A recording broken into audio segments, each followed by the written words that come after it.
এতগুলো লাইন, মানে কতজনের পর যে আমরা পাবো তার নাই ঠিক। এখানে না অনেক ধরনের পাখি আছে, বিদেশি পাখি, মানে পরিযায়ী পাখিগুলো আছে। ফাইনালি আমরা পৌঁছে গেছি আমাদের ডেস্টিনেশনে। আমরা আমাদের ওই দেখো গাইস, কুমির কুমির।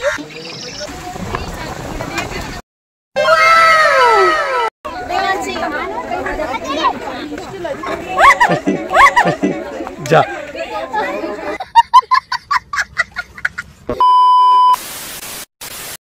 হে গাইজ, আসসালামু আলাইকুম এভরিওয়ান। কেমন আছো সবাই? আশা করছি সবাই ভালো আছো। আমিও আলহামদুলিল্লাহ অনেক ভালো আছি। আজ সকালে না হঠাৎই মনে হলো অনেকদিন কোথাও ঘুরতে যাওয়া হয়নি, আর এখন যেহেতু তোমাদের দাদা ভাইয়ের কাজের ছুটি চলছে পুজোতে, তাই ভাবলাম আজই বেরিয়ে পড়া যাক। কিন্তু কোথায় যাব সেটাই না বুঝে উঠতে পারছিলাম না। তারপর আমরা গুগল থেকে সার্চ করে দেখি আমাদের কাছাকাছি একটা সুন্দর জায়গা রয়েছে, যেটার নাম রঙ্গনাথিট্টু বার্ড স্যাংচুয়ারি। তাই আর দেরি না করে আমরা দুজনে রেডি হয়ে বেরিয়ে পড়লাম। চলো তোমাদের সঙ্গে নিয়ে দেখি রাস্তায় কি কি সুন্দর দৃশ্য আমাদের জন্য অপেক্ষা করছে।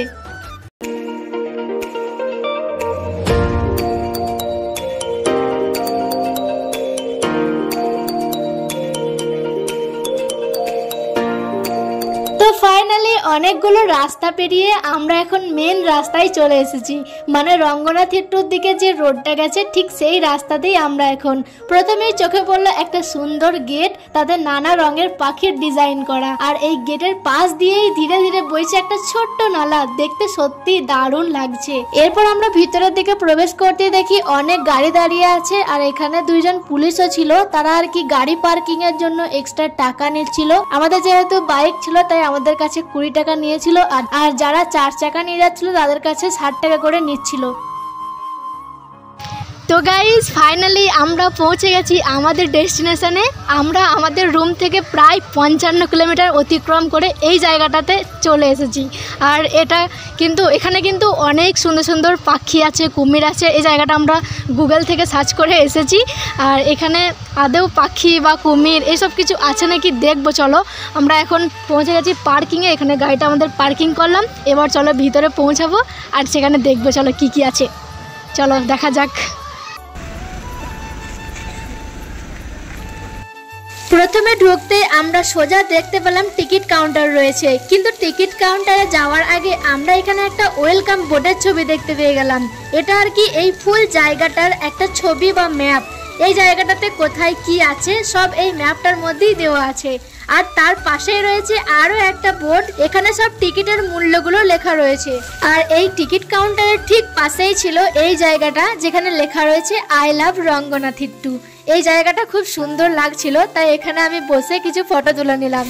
এবার শুরু হলো আমাদের টিকিট কাটার পর্ব। তোমাদের দাদা ভাই টিকিট কাটছিল, আর টিকিট কাউন্টারে কতটা ভিড় রয়েছে তোমরা তো দেখতেই পাচ্ছ। যাই হোক আমাদের টিকিট কাটাও কমপ্লিট হয়ে গেছিল। আর এই যে দেখো আমাদের টিকিটের মূল্য কতটা বেশি। আমরা যেহেতু বোটিং নিয়েছি, মানে বোটে চেপে আমরা নদীতে ঘুরে বেড়াবো, তাই আমাদের মূল্যটা একটু বেশি নিয়েছে। যাই হোক চলো ভিতরে যাওয়া যাক। কি কি ভেতরে রয়েছে সবই তোমাদের সাথে শেয়ার করছি চলো। ও হ্যাঁ, তোমাদেরকে তো বলাই হয়নি আমরা কোথায় এসেছি। আসলে আমরা এসেছি কর্ণাটকের এক চমৎকার স্থানে, মহীশূরের কাছাকাছি একটা ছোট্ট দ্বীপে। এই দ্বীপটি কাবেরী নদীর তীরে অবস্থিত এবং এর নাম হচ্ছে রঙ্গনাথিট্টু বার্ড স্যাংচুয়ারি, মানে রঙ্গনাথিট্টু পাখি অভয়ারণ্য। এখানে বিভিন্ন দেশে থেকে আসা অসাধারণ সুন্দর পাখিগুলোকে দেখার জন্যই মানুষ আসে। কিন্তু এই জায়গার সৌন্দর্য কেবল পাখিতে সীমাবদ্ধ নয়, নদীর পানি বিশাল এবং এখানে কুমিরও থাকে। প্রকৃতির সাথে ঘনিষ্ঠ এই অভিজ্ঞতা সত্যি মনে রাখার মতো। এই রঙ্গনাথিট্টু সবুজ অভয়ারণ্যে এত গাছপালা থাকার কারণ হলো এখানকার আশেপাশে কাবেরী নদী বয়ে গেছে, আর তার আর্দ্রতা আর উর্বর মাটির জন্যই গাছপালা এত ঘন ও সজীব হয়েছে। এই পরিবেশটাই পাখিদের জন্য এক আদর্শ আশ্রয় তৈরি করেছে। তো গাইজ এই যে বড় রিভারের কাছে আমরা এসেছি, আর ওই যে দূরে বোটগুলো দেখতে পাচ্ছ তোমরা, ওই বোটে আমরাও চাপবো। মানে আমরা ওই বোটের টিকিটটাও কেটে নিয়েছি, যেহেতু আমরা এত দূর এসেছি। আর এই টিকিটটা না কাটলে তো পুরো দৃশ্যটাই ঘুরে দেখা হবে না, তার জন্য আমরা ওই টিকিটটাও কেটে নিয়েছি। আর ওই যে দূরে দেখতে পাচ্ছ কত রকমের পাখি উড়ে বেড়াচ্ছে সাদা রঙের, ওই দিকে আমরা যাবো আর ওই পাখিগুলো সব আমরা দেখতে পাবো। তো চলো এখন এখানে উঁচু জায়গায় আছি বলে আমরা এটা দেখতে পাচ্ছি, এবার চলো নিচে দিয়ে যাবো। গাইজ আমাদেরকে গুগল যেমনটা রেকমেন্ড করেছে সেই রকমই কিন্তু এই জায়গাটা অসাধারণ সুন্দর জায়গা। আর সবার প্রথমে না আমরা আগে বোটে চাপবো, কারণ বোটের জন্য আমাদের এক্সট্রা পয়সা লেগেছে। তো চলো আগে আমরা বোটে চাপি। এখানে বোটের এন্ট্রি হচ্ছে এইদিকে, তো ওখানে এন্ট্রি হচ্ছে, ওখানে অনেক ভিড় আছে, তো লাইন বাই হবে আর কি। তো ওখানে আমরা আগে চাপবো, তারপরে গোটা জায়গাটাই ঘুরে ঘুরে দেখবো। তো চলো আগে সবার প্রথমে বোটেই চাপি, তারপরে দেখছি। চলো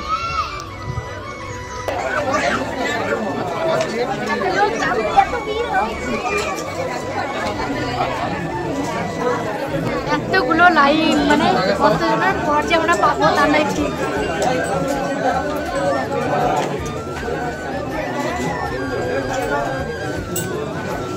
তো গাইজ এখন আমরা বোর্ডে ওঠার আগে সবাই আগে লাইফ জ্যাকেট পরে নিচ্ছিলাম, কারণ নিরাপত্তা সবার আগে, রিস্ক নেওয়া তো ঠিক নয়। তাই আমরা সবাই এক একে লাইফ জ্যাকেট পরে নিলাম, তারপর এক এক করে বোর্ডে উঠে পড়লাম। কেমন লাগছে? দারুণ লাগছে। এখন তো কিছুই হয়নি, দাঁড়াও এবার বোটটা চালু করবে, তখন তো আরো বেশি মজা লাগবে। মানে নীল বন্ধ কাবেরী রিভার, কাবেরী রিভারের পানি আসছে।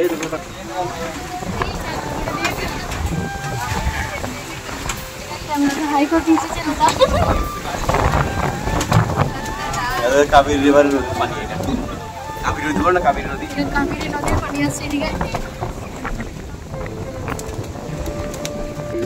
क्रोकोडाइल की आप किधर है? क्रोकोडाइल किधर है? क्रोकोडाइल पानी में, पानी तो अच्छे क्रोकोडाइल। গাইস সত্যি অসাধারণ একটা জায়গায় আমরা এসেছি, আর পানির মাঝে চলে এসেছি আমরা। দেখো এদিকে ঝিরঝির করে বৃষ্টি পড়ছে, আবহাওয়াটা এতই সুন্দর লাগছে যে কি বলবো। এই যে দেখো এখানে কত সুন্দর সুন্দর পাখিগুলো বসে আছে, আমরা দেখতে পাবো একটু জানি।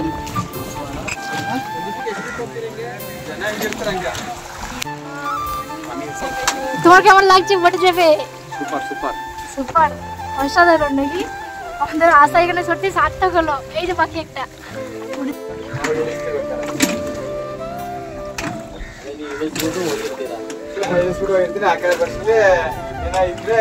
এখানে না অনেক ধরনের পাখি আছে, বিদেশি পাখি, মানে পরিযায়ী পাখিগুলো আছে। আর এখন যেহেতু শীতকাল নয়, তাই অতটাও বেশি পাখি নাই। এখন যেগুলো দেখছি এর থেকেও বেশি পাখি থাকে, তো এগুলি দেখছি এখন। এর থেকেও বেশি যদি আমরা শীতকালে আসতাম তাহলে বোধহয় আরও বেশি বেশি পাখি দেখতে পেতাম। এখন এগুলি দেখি, চলো তোমাদেরকেও দেখাচ্ছি। দেখো অসাধারণ সুন্দর একটা জায়গায় আমরা চলে এসেছি।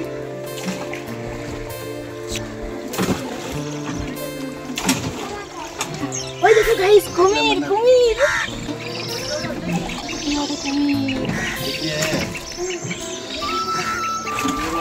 ভালোই ঘুরালো, ভালোই ঘুরলাম আমরা। পৌঁছে গেছি ঘাটে।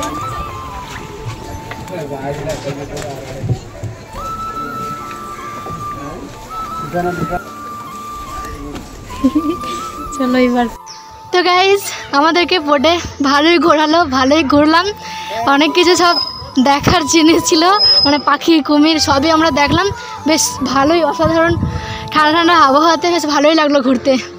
এরপর চলো আমরা কিছু খাবো, প্রচণ্ড খিদে পেয়েছে, সেরকম কিছু খাওয়াও হয়নি।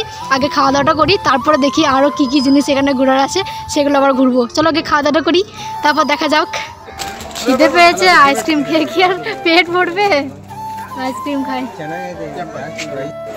গাইজ আমরা এখন আইসক্রিম খাচ্ছি, খিদে পেয়েছে, কিন্তু এখানে তো সেরকম কিছু খাবার দেখতেও পাচ্ছি না, শুধু আইসক্রিম ছাড়া। তাই আমরা দুজনে দুটো আইসক্রিম নিলাম, একটা ম্যাঙ্গো আর চকোলেট। আমি ম্যাঙ্গোটা খাবো আর তোমার দাদা ভাই চকোলেট। আইসক্রিম খাওয়া দাওয়া শেষ করে আমরা চলে এলাম চিলড্রেন প্লেগ্রাউন্ডে। এখানে নানা রকমের খেলার ব্যবস্থা ছিল, তাই আমরাও এক এক করে সবগুলো ট্রাই করছিলাম। বেশিরভাগ খেলাতেই মজা করে খেললাম, কিন্তু এটা খেলতে গিয়ে আমি পড়ে গেলাম।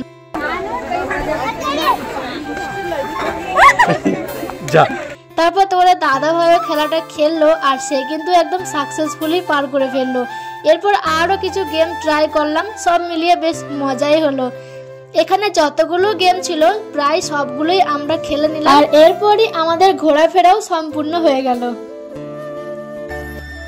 তো গাইজ আমাদের এই জায়গাটা পুরোটা ঘোরা দেখা হয়ে গেল, আর অনেক সুন্দর এই জায়গাটা। ফাইনালি এত সুন্দর একটা জায়গা দেখতে পেলাম অনেকদিন পর, বেশ ভালো লাগছে। আর তোমাদের কেমন লাগলো ভিডিওটা অবশ্যই কিন্তু কমেন্টে জানাও। চলো আবার দেখা হচ্ছে তোমাদের সাথে পরের কোনো একটা ভিডিওতে। ততক্ষণ সবাই ভালো থাকো, সুস্থ থাকো, আল্লাহ হাফিজ।